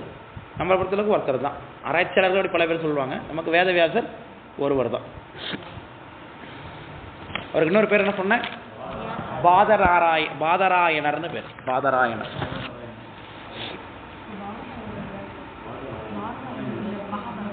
அவர்தான் பாதராயணர்னு பேர். அடுத்த நம்ம சேர் அரேஞ்ச் பண்ணிடுங்க. ஒரு சேரில் போட்டு உட்காந்துட்டோம்னா நம்ம டக்குனு எழுந்திரிச்சு எழுதிட்டு வைக்கலாம் இருக்கும். இல்லை சரி பரவாயில்ல. அவர் நமக்கு தெரியும், அவருடைய சரித்திரம் தெரியும் இல்லையா? வேதவியாசரோட சரித்திரம் உங்களுக்கு தெரியும். ஒரு மகாபாரதத்தில் தொடர்புடையவர் இவர். மகாபாரதத்தில் அந்த சத்தியவதி, அதாவது மச்சக்கந்தி அப்படின்னு சொல்லிட்டு ஒரு பெண் இருப்பாங்க யமுனை ஆற்றங்கரையில். யமுனை ஆற்றங்கரை தானே? அந்த ஆற்றங்கரையில் அங்கே பராசரர் என்று ஒரு முனிவர் வருவார். அப்புறம் அந்த ஆற்றை கடக்க வேண்டிய சூழ்நிலை. அப்போ ஆற்றை கடக்கும் பொழுது இந்த அம்மா மீன் விற்கிறவங்க அவங்க படகு ஓட்டிங் தொழில் பண்ணுவாங்க. அவங்க படகுல ஏறி அந்த ஆற்றை கடக்க அந்தான போகும்போது இந்த அம்மா மேலே அவருக்கு ஒரு விருப்பம் ஏற்பட்டு அவங்க 2 பேரும் அங்கேயே சம்போகம் செய்ததுனால அவர்களுக்கு புத்திரர் பிறப்பார். பிறக்கும் பொழுதே வேதத்தை சொல்லிக்கொண்டே பிறந்தார்னு சொல்லுகிறார்கள். அதனால அவருக்கு பேர் வேத வியாசர்னு பேர். பிறக்கும் பொழுதே தாய்க்கு வரம் கொடுக்குறார். அவர் கொடுத்துட்டு போயிட்டார். அவர் அம்மா நான் உனக்கு புத்திரனா, எனக்கு தாயானி இருந்தேன், உன் கூட நான் இருக்க முடியாது, ஆனால் உனக்கு தேவையான நேரத்தில் நான் வந்து உனக்கு உதவி பண்ணுவேன், இதை நினச்சினா நான் வருவேன் அப்படின்னு சொல்லி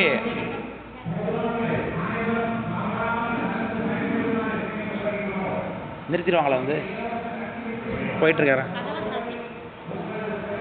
அதனால் அந்த அவர் போயிட்டார். அவர் பின்னாடி அந்த வேதங்களை எல்லாம் படித்து நாளாக தொகுத்தார் என்று பார்க்கணும். விளக்கம் புரிஞ்சுங்களா? அதனால தான் நம்ம என்ன சொல்கிறோம், ரிக்கு யஜூர் சாம அதர்வண வேதம் என்று நாம் சொல்லுவோம். 4 வேதம்.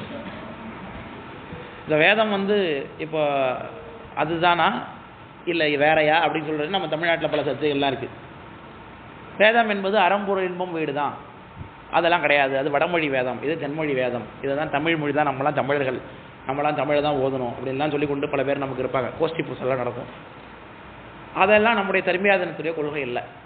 நம்முடைய தர்மியாதனத்தை பொறுத்தவரைக்கு வேதம் என்பது என்னது தான், ரிக்கு யஜூர் சாம அதர்வணம் என்கின்ற வடமொழி வேதங்களை தான் நம்ம வேதம் என்று சொல்லுகின்றோம். சார் எப்படி சார் நம்ம ஒத்துக்கிறது, தமிழ் மொழி நம்ம தாய்மொழி இல்லையா சார், அதில் நமக்கு ஒரு வேதம் இல்லைன்னா நமக்கு ஒரு குறைபாடு இல்லையா சார் அப்படின்னா, சேக்கடார் சாமி சொல்லுகிறார், வேதம் தமிழால் விரித்தார் அப்படின்னார் ஒரு இடத்துல ஞானசம்பந்தர். அப்போ வேதம் இப்போ தமிழில் இப்போ தான் விரிச்சிருக்கிறாங்க, இடையில தான். அதுக்கு முன்னாடி எப்படி எதில் தான் இருந்தது?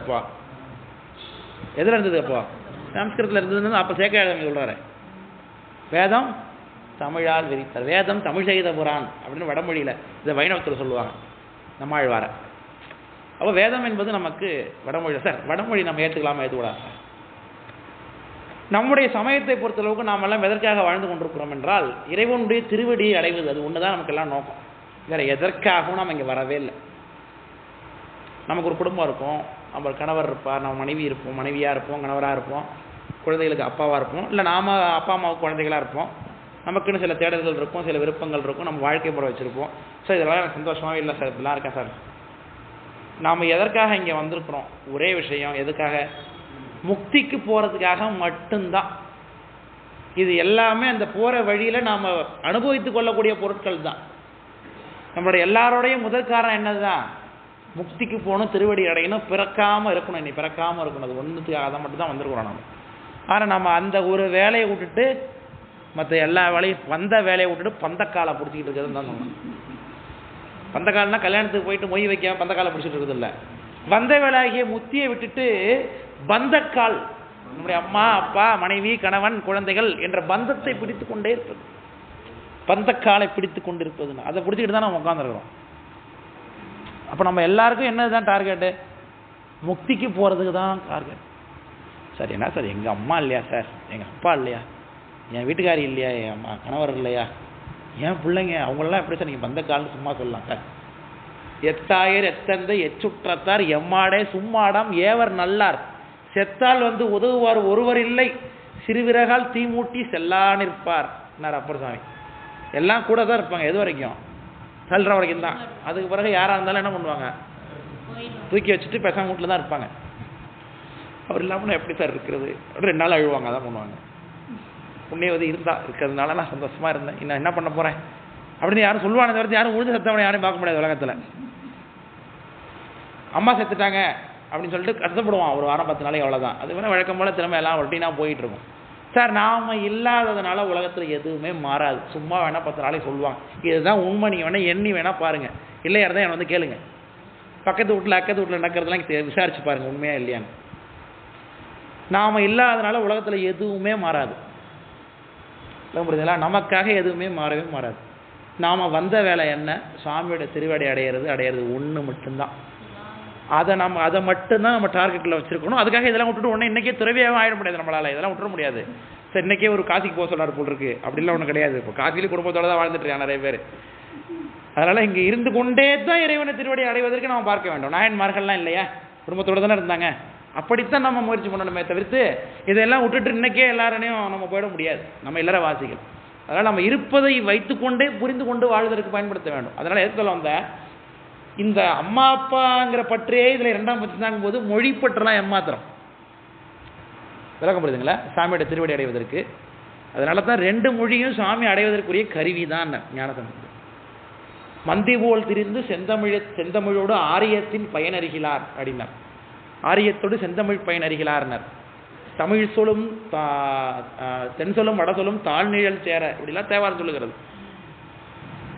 சேக்கரார் சாமி சொல்றாங்க, எதுக்குப்பா 2 மொழி தெரியுமா? நான் 2 மொழியை பற்றி கேள்வி கேட்குறேன். உலகத்தில் எத்தனை மொழி இருக்குது தெரியுமா? எத்தனை மொழி இருக்குது உலகத்தில் சொல்ல முடியுமா யாராவது? நம்ம இந்தியாவில் எத்தனை மொழின்னு சொல்ல முடியாது, தமிழ்நாட்டில் எத்தனை சொல்ல முடியாது. இந்த மொழியை பற்றிலாம் நீ ஒன்றும் கவலைப்பட்டுக்காத, எல்லாத்துக்கும் ஒரே விஷயம்தான் வேணும். தென்கலையும் வடமொழி தென்தமிழும் வடகலையும் தேசிகமும் பேசுவன. தென்தமிழ் நம்முடைய தமிழ் மொழி, வடகலை சான்ஸ்கிரிட், தேசிகம் இன்னும் எத்தனையோ உலகத்தில் உள்ள தேசத்தில் உள்ள எல்லா மொழிகளும். தென்தமிழும் வடகலையும் தேசிகமும் பேசுவன மன்றினிடை நடமாடும் வள்ளலையே பொருளாக. யாரு மன்றத்தில் நடமாடுகின்றாரோ அவரை பொருளாக பேசுறது தான் மொழி. அவர் பொருளாக பேசலன்னா மற்றதெல்லாம் மொழியே இல்லைங்கிறார் சேக்கரார் சாமி சொல்றாங்க. தென்தமிழும் வடகலையும் தேசிகமும் பேசுவன மன்றினிடை நடமாடும் வள்ளலையே பொருளாக ஒன்றியமை உணர்வோடு உள்ளுருகி பாடுவார்கள். பன்றியுடன் புல் காணா பரமனையே பாடுவார்கள் அப்படின்னு பரமனையை பாடுவார் புராணம் சேக்கரார் சாமி பெரிய புராணத்தில். அதனால சாமியை பாடுறது தான் நமக்கு பொருளாக இருக்கணும். அது எந்த லாங்குவேஜாக இருந்தாலும் சரிதான். அதுதான் நம்மளுடைய சமயத்தின் அடிப்படை கொள்கை. இந்த மொழி தான் உயர்ந்தது, இந்த மொழி தாழ்வானதுங்கிற கொள்கை நம்மகிட்ட கிடையாது. ஆனால் சாமிக்கு விருப்பமானதுன்னு இருக்கு, அதன் மூலம் பாடான சாமி சந்தோஷப்படுவார். நமக்கு ஞானசம்பந்தர் தமிழில் பாடி கொடுத்து போயிருக்காரு, அதனால தமிழ் ஒரு விருப்பமானதுன்னு தெரிகிறது. அதுக்காக தமிழ் தெரியாதவங்க என்ன பண்ணுவாங்கப்பா, அவங்களுக்கு முக்கியே கிடையாதா? அவங்க அந்த லாங்குவேஜில் பாடினா நிச்சயமாக உண்டு. அங்கே பாடப்பட வேண்டியது எது? அந்த லாங்குவேஜில் சாமியை பற்றி. நமக்கு என்னன்னா கொஞ்சம் சுருக்கம் பண்ணி கொடுத்துட்டாங்க. தமிழில் நாமளெல்லாம் பாட்டு பாட முடியாது, அதனால ஞானசம்பந்தரே பாடி கொடுத்துட்டு போயிட்டா அதை பாடினா நமக்கு போதுமானது. அந்தளவுக்கு நமக்கு எளிமையாக இருக்குது. அதனால் நம்ம கொஞ்சம் முன்வரிசையில் இருக்கிறோமே தவிர்த்து மற்றபடி எந்த லாங்குவேஜாக இருந்தாலும் எல்லாம் என்ன தான் பண்ணி தான் ஆகணும்ப்பா, சாமியை பாடி தான் ஆகணும், கும்பிட்டா தான் ஆகணும். அது கும்பிடாத வரைக்கும் என்றைக்கும் என்ன இல்லை, முக்தி கிடையாது என்று சொல்லுகிறார். அதனால் வேதம் நமக்கு என்னது, அறம்பொருள் இன்பம் வீடு தானே. ரிக்கேஜூர் சாம அதர்வனம் இதுதான் நமக்கான வேதங்கள் என்று சொல்லுகிறோம், சரிதானே? இந்த வேதத்தில் பார்த்தீங்கன்னா இந்த வேதத்திற்கென்று 6 அங்கம். அப்படியே உட்காருங்கம்மா, அதில் உட்காருங்க, இந்த இடம் இருக்கு, அப்படியே உட்காருங்க. அப்படியே வேதத்தில் மொத்தம் நமக்கு 6 அங்கங்கள் ரொம்ப முக்கியமானது. இந்த 6 அங்கம் என்ன சொல்லுவாங்கன்னா சிக்ஷை, வியாகரணம், ஜோதிஷம் இதெல்லாம் சொல்லி ஒரு 6 அங்கம் இருக்குது வேத விஷயங்கள். இதை பற்றி திருமுறைகளை அடிக்கடி வந்துக்கிட்டே இருக்கும். வேத அங்கங்கள் 6 என்று வரும்.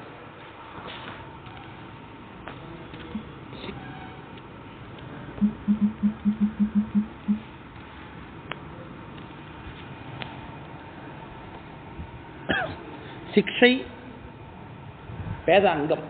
சிக்ஷை சிக்ஷை சிக்ஷை வியாகரணம், சந்தஸ் சந்தஸ் வியாகரணம் வியாகரணம் சந்தஸ். மூணாவது சந்தஸ்.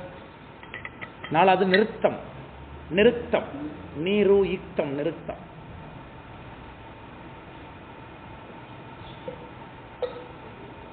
ஜோதிடம் ஜோதிடம். கல்பம் கல்பம் ஆறாவது கல்பம். இது ஆறும் பாருங்க வேதங்களுடைய அங்கங்கள்.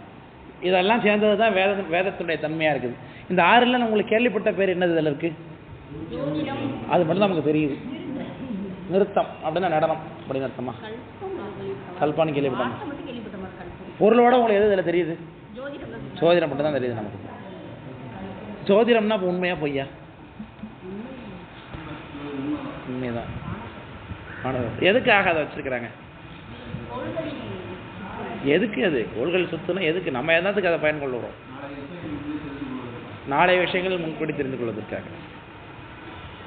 அப்படி சொல்லலாமா? முழுசா ப்ரெடிக்ட் பண்றது அதுக்காகத்தானே. அது ஜோதிடம்ங்கிறது எதுக்குன்னா, சார் இன்னைக்கு வகுப்புங்கிறது என்னைக்கு டிசைட் பண்ணீங்க? போன மாசமே டிசைட் பண்ணியாச்சு, 4வது சனிக்கிழமை அப்படின்னு. 4வது சனிக்கிழமை அப்படிங்கிறது எப்படி கணக்கு பண்ணீங்க? இதுல இருந்து இத்தனை நாள்ல இத்தனை அன்னைக்கு வந்து மாசி மகம் இன்னைக்கு இருக்குங்கிறத எப்படி கணக்கு பண்ணோம்?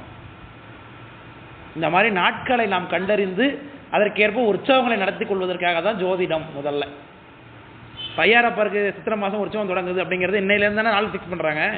இத்தனாம் தேதியிலேருந்து. இதெல்லாம் எப்படி நடக்குது?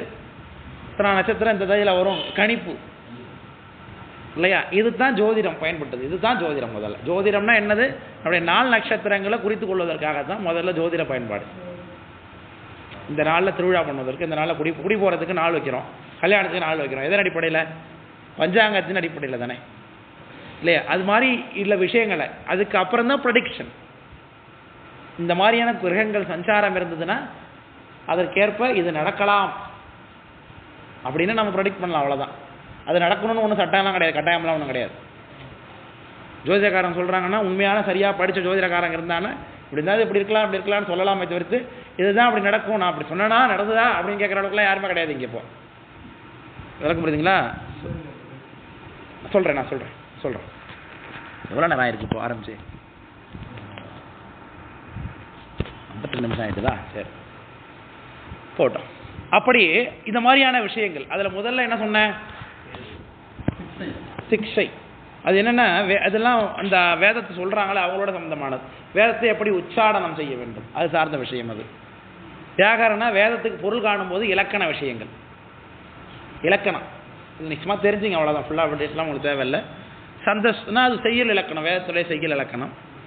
நிறுத்தம் அப்படிங்கிறது சொல் இலக்கணம். இதெல்லாம் வேத சம்பந்த விஷயங்கள்.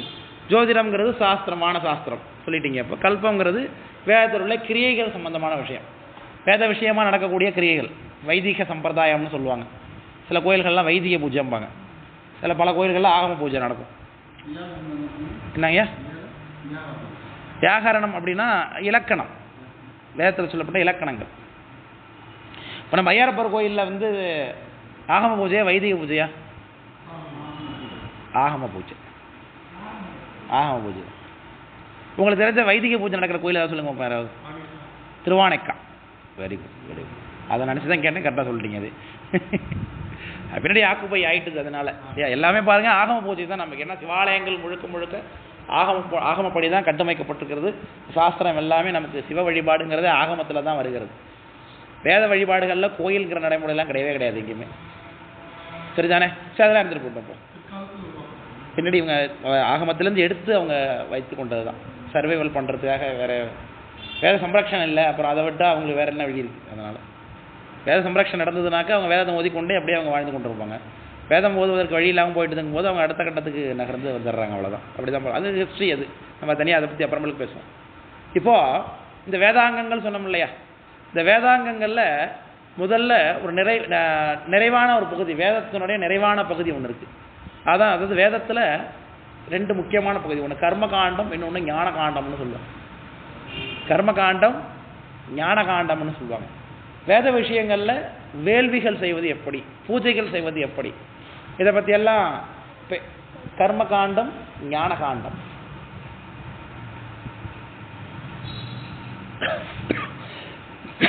இப்போ ஒருத்தர் அப்படியே வராரு, அங்கே பெரிய ராஜகோபுரம் இருக்கு இல்லையா, அந்த இடத்துல ஒரு சூடத்தை கொளுத்துறாரு, வச்சு கொளுத்துட்டு அப்படியே அப்படியே கும்புறாரு, ஏதோ பண்ணிட்டு போறாரு. ஏன் செஞ்சார்? இப்போ ஏன் செஞ்சார்? நான் கேட்குற கேள்வி சரியா புரிஞ்சுக்கணும். அந்த ராஜகோபுர வாசல்ல ஒரு சூடத்தை வாங்கி கொளுத்தி வைக்கிறாரு, கொளுத்திட்டு கும்பிடுறாரு, அப்படியே கும்பிட்டு போயிடுறாரு. வெளியில இருந்து இறைவனை பார்த்து செஞ்சார். அவர் என்ன செஞ்சார்? இப்போ இல்ல என்ன செஞ்சார்னு கேட்கிறேன். சூடத்தை கொளுத்தினார். சூடத்தை கொளுத்தினார். சூடத்தை கொளுத்தினாருங்கிறது ஒரு கிரியை இல்லையா? பூஜை முறைகள்ல அது ஒரு முறை நினைச்சுமா செஞ்சார். இப்போ அது சூடத்தை கொளுத்திட்டதுனால மட்டுமே அவருக்கு பலன் உண்டா?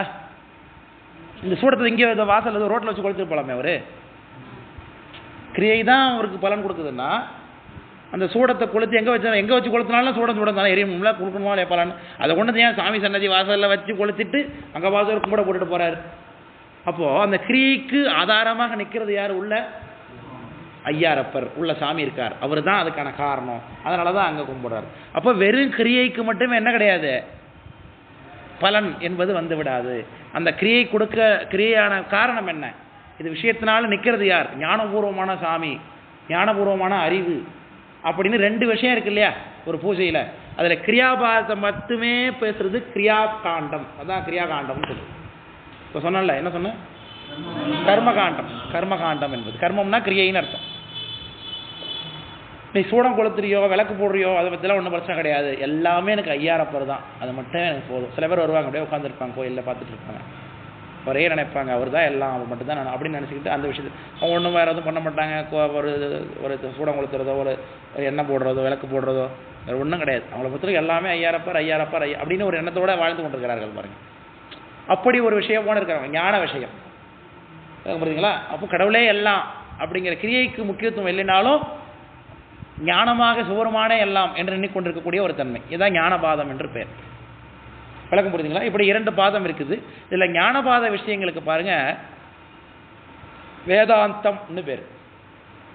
வேதாந்தம் வேதத்தினுடைய முடிவு அதுதான். வேதத்தில் பல விஷயங்கள் சொல்லப்பட்டிருக்கலாம், பல வேள்விகள் சொல்லப்பட்டிருக்கலாம், கிரியைகள் சொல்லப்பட்டிருக்கலாம், பல கதைகள் சொல்லப்பட்டிருக்கலாம். ஆனால் வேதத்தினுடைய முடிவு என்ன? வேதத்தில் கடைசியாக சொல்லப்பட்டது என்ன? இந்த ஞானம்தான், ஞான விஷயம்தான். நீ யாருன்னு தெரிந்து கொள், நீயே இங்கே வாழ்கிறன்னு தெரிந்து கொள், இந்த உலகத்தில் உன்னை வைத்திருப்பது யார் என்று தெரிந்து கொள், எதற்காக நீ வாழ்ந்தது என்று தெரிந்து கொள், இந்த உலகத்துக்கு கர்த்தா என்று தெரிந்து கொள். இதை பற்றின விஷயங்கள்லாம் டிஸ்கஸ் பண்ணுறாங்க பாருங்கள். அந்த பகுதிக்கு பேர் தான் வேதாந்தம்னு பேர். வேதாந்தம், அந்தம்னா முடிவுன்னு அர்த்தம். வேதத்தினுடைய கன்க்ளூஷன் அதை பற்றி பேசுகிற இந்த பகுதி. அதுக்கு இன்னொரு பேர் உபனிஷத், தமிழில் உபநிடதங்கள் என்று சொல்லுவார்கள். உபனிஷத் அல்லது உபநிடதங்கள். மணிவாசக பெருமான் அதுக்கு ஒரு பேர் வைப்பார், மறையீறு என்பார். மறையீறு படிச்சிருக்கீங்களா? அந்த தேவரா திருவாசகம். மறையீறு அறியா அப்படின்னு இடத்துல பாடுவார். மானேர் நோக்கி குமையால் பங்கா மறையீறு அறியா மறையோனே. மறையீறு அறியான்னா மறையினுடைய முடிவு, ஈறுனா முடிவுன்னு அர்த்தம். மறையீறுனா வேதத்தினுடைய முடிவாகி உபனிஷத்துக்களாலவே கண்டறிய முடியாத பெருமானே என்று பாடுறார் சாமி. இல்லை புரியுதுங்களா? அந்த உபனிஷத்து நமக்கு ஏகப்பட்டது இருக்குது. அது தமிழில் வேதாந்தம் என்று சொல்லுவோம். வேதத்தில் பல விஷயங்கள் சொல்லப்பட்டாலும் கூட இந்த உபனிஷத்து தான் கடவுளுடைய தன்மை பற்றி பேசுகிறது. வேத கடவுளை பற்றி பேசுறது யார் தான்? இந்த உபனிஷத் பகுதி தான். புரியுதுங்களா? பல உபனிஷத்து இருக்குது. கேன உபனிஷத், முண்டக உபனிஷத், இப்படிலாம் பல உபனிஷத்து இருக்குது. நம்ம தமிழ்நாட்டு அரசு முத்திரையில் பார்த்தீங்கன்னா வாய்மையே வெல்லும்னு எழுதியிருக்கும், பார்த்துறீங்களா? அது முண்டக உபனிஷத்தில் இருக்கக்கூடிய சத்தியமேவ ஜெயத்தே என்கின்ற வாசகம் தான். அதை தமிழ்படுத்தினாங்க தமிழ்நாட்டு அரசாங்கத்தில். அண்ணா இருக்கும் பொழுது அதை சத்தியமேவ ஜெயத்தேங்கிறத வாய்மையே வெல்லும்னு மாற்றி கீழே வச்சுக்கிட்டார். நம்ம இந்தியன் அந்த முத்திரை இருக்கு இல்லையா, நான்முக சிங்கம், அதில் எழுதியிருக்கும் சத்தியமேவ ஜெயத்தேன்னு எழுதியிருக்கும். சத்தியம் எப்பவும் வெல்லும்னு அர்த்தம். அது சொல்றது என்னது? முண்டக உபனிஷத் சொல்லுது, வேதத்தினுடைய முடிவு அப்படி சொல்லுகிறது. அதான் நம்ம அரசு முத்திரையில் நம்ம வச்சிருக்கிறோம். சொல்றது இறங்குதுங்களா? சரி, இப்போ இந்த வேதத்தை பின்பற்ற முதல்ல சொன்னேன், கடவுளோட இருப்பு உண்டா இல்லையா அப்படின்னு சில பேர் டிஸ்கஸ் பண்றான்னு. இல்லைன்னு சில பேர் சொன்னான். அவனை யாருன்னு சொன்னோம்? நாஸ்திகவாதிகள்னு சொன்னோம். இந்த உலகத்துல கடவுள் மட்டும்தான் இல்லை, மற்றபடி நல்லது கெட்டதெல்லாம் உண்டு அப்படின்னு சொல்றான்னு சொன்னோம் சில பேர். அவங்க யார் சொன்னோம்? சமணர்கள்னு சொல்றோம். அவங்கெல்லாம் இந்த வேதத்தை ஏத்துக்காதவங்க, வேதம்ங்கிற முதல் பிரமாணத்தை ஏத்துக்காதவன், வேதத்தை படிக்காதவன், வேதத்தை நிந்தனை செய்யறவன், வேதத்தை ஒத்துக்க மாட்டான். நமக்கு வேதத்தை ஒத்துக்கிறோமா இல்லையா? நாம வேதத்தை ஒத்துக்கிறோமா இல்லையா? ஏங்க வேதத்தை நம்ம ஒத்துக்கலைன்னா நம்ம ஞானசம்பந்தரை கும்பிட முடியாது. ஞானசம்பந்தர் படுற வேத வேள்வியை நிந்தனை செய்துழல் ஆதமிலி அவனோட தேரர் அப்படின்னார். வேதத்தையோ அதோட வேள்வியோ நம்ம நிந்தனை செய்யக்கூடாதுங்கிறது. மறைவழக்கம் இல்லா மாபாவிகள்ங்கிறார் சாமி. வைதிக வழக்கமில்லா கைதவர்னர், பழைய வைதிக சைவம் பறக்கவே அப்படின்னு பாடுறார் சாமி. விளக்கம் புரியுதுங்களா? அதனால வைதிகம்ங்கிறது வேதங்கிற சொல்ல தான் வந்திருக்கு நமக்கு. அதனால வைதிக வேதத்தை நம்ம ஒழுகுறோம், அதை வழியில தான் நம்ம நிற்கிறோம். விளக்கம் புரியுதுங்களா? இப்போ நாம ஒத்துக்கிட்டதான் அவங்க ஒத்துக்கல இல்லையா? அப்போ நமக்கு அவன் வெளியில. அதனால அவங்கெல்லாம் புறப்புற சமயத்தார்னு சொல்லுகிறோம்.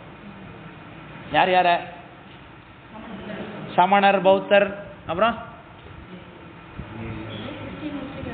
கிறிஸ்டின் முஸ்லீமும் வந்த வேதத்தை ஏற்றுக்கலையே இப்போ உள்ளவங்க. அவங்கெல்லாம் நாஸ்திகர். நாத்திகவாதமும் புறப்புற சமயத்தார் தான். புறப்புறம்னா வெளியில ரொம்ப வெளியில. ஏன் வேதத்தையே ஒத்துக்கல, நம்ம வேதத்தை ஒத்துக்கிறோம். இப்போ வேதத்தை ஒத்துக்கிட்டதுல பல குரூப் ஆயிட்டுது. இப்போ வேதத்தை ஒத்துக்கிட்டாலும் கூட எல்லாருமே சிவபெருமான் தான் கடவுள்னு ஒத்துக்கிறாங்களா? இது எல்லாம் நாம திருமால் தான் கடவுள்னு ஒத்துப்போமா? நம்ம ஏன் ஒத்துக்க மாட்டோம்? ஏன் சிவன் தான் கடவுள்? எப்படி ஒரே கடவுள்? அதெல்லாம் நீங்க ஒரே பிரமாணம் தானே. இல்லாத ஈசன் ஒருவன் அப்புறம் சாமி சொல்லிட்டு போனார். நீங்க பாத்தீங்களா? நான் பார்த்தோமா? யாராவது இங்கே பார்த்துருக்கீங்க? இல்லாத ஈசன் ஒருவனை. ஈசனையே இன்னும் பார்க்கல, நம்ம என்னைக்கு பார்க்க போறேன்னு தெரியாது. எப்படி சொல்றோம்? கேட்குற கேள்வி புரியுதா இல்லையா? எல்லாம் சொல்றதுதான் சொல்றோம். அப்போ நம்ம அப்போ வேதத்துல சொல்லப்பட்ட கடவுள்கள்ல யார் உண்மையான கடவுள் அப்படிங்கிறது பெரிய சர்ச்சையா முடியுது. வந்து ஏன் திருமால கடவுள் ஒத்துக்கூடாது? அவர் கடவுள் இல்லையா? அவரு திருமால் சாமி இல்லையா? தெய்வம் இல்லையா? அவரு தெய்வமா இல்லையா? திருமால் தெய்வம் தானே. அவர் நல்லது கட்டே செய்யலையா உலகத்தில் யாருக்குமே? அவரை கும்பிட்றவங்க எத்தனை பேர் உலகத்தில் வாழ்ந்துட்டு தானே இருக்கிறாங்க. இப்போ அவங்களுக்கு யார் நல்லது செய்கிறா? திருமால் தானே செய்கிறாரு. அப்போ திருமால் கடவுள் இல்லையா? கடவுள் தான். ஆனால் சிவபெருமானோட பெரிய கடவுளா இல்லை சின்ன கடவுளா? அதுதான் இப்போ நம்ம தெரிஞ்சு கொண்ட விஷயம். விளக்கம் புரியுதுங்களா இல்லையா? அம்பாள் தான் பெரிய கடவுள் அப்படின்னு சொல்கிறவங்க இருக்காங்களா இல்லையா? அம்பாள் கீழே தாங்க சிவபெருமானன்னு சொல்கிறவங்க இருக்காங்களா இல்லையா? இப்போ அவங்க நல்லா தானே வாழ்ந்துக்கிட்டு இருக்காங்க. அப்போ அவங்களுக்கு அருள் பண்ணுறது யார்? அம்பாள் தானே. அப்போ அம்பாள் பெரியவளா இல்லை சாமி பெரியவரா? தெரிஞ்சுக்கணுமா வேணாமா? இப்படி எல்லாம் பல சர்ச்சைகள் உண்டாகுதா இல்லையா? ஏன் வேதத்தில் கடவுள் இருக்கு சொல்லப்பட்டாலும் பல கடவுள்களை வேதம் சொல்லுகிறது. விளக்கம் புரியுதுங்களா? அதுலேயே சில பேர் சொல்கிறாங்க வேதத்தில் கடவுளே சொல்லப்படலைங்க அப்படின்ட்டாங்க சில பேர். வந்து வேதத்தில் நீங்க வேதத்தில் என்ன திருமால் பெரியாள்னு சொல்கிறாருங்கிற, சிவபெருமான் பெரியாள்னு சொல்கிறாருங்கிற, வேதத்தில் கடவுளை பற்றியே இல்லை அப்படின்னு தெரியும் முதல்ல அப்படின்னு சில பேர் இருக்காங்க. விளக்கம் புரியுதுங்களா? என்ன சொல்ல வரேன்னு, நாம ஏற்றுக்கிட்ட அதே வேதத்தில் கடவுளே இல்லைன்னு சொல்லக்கூடிய தரப்பு இருக்கு. அவங்க யாருன்னு நம்ம பார்க்கணும். ஒரு தேநீர்களுக்கு போயிட்டு வாங்க டீ சாப்பிட்டு வாங்க, 10 நிமிஷம் பிரேக் எடுத்து போயிட்டு சாப்பிட்டுட்டு வாங்க, அவங்க யாருன்னு நம்ம பார்ப்போம்.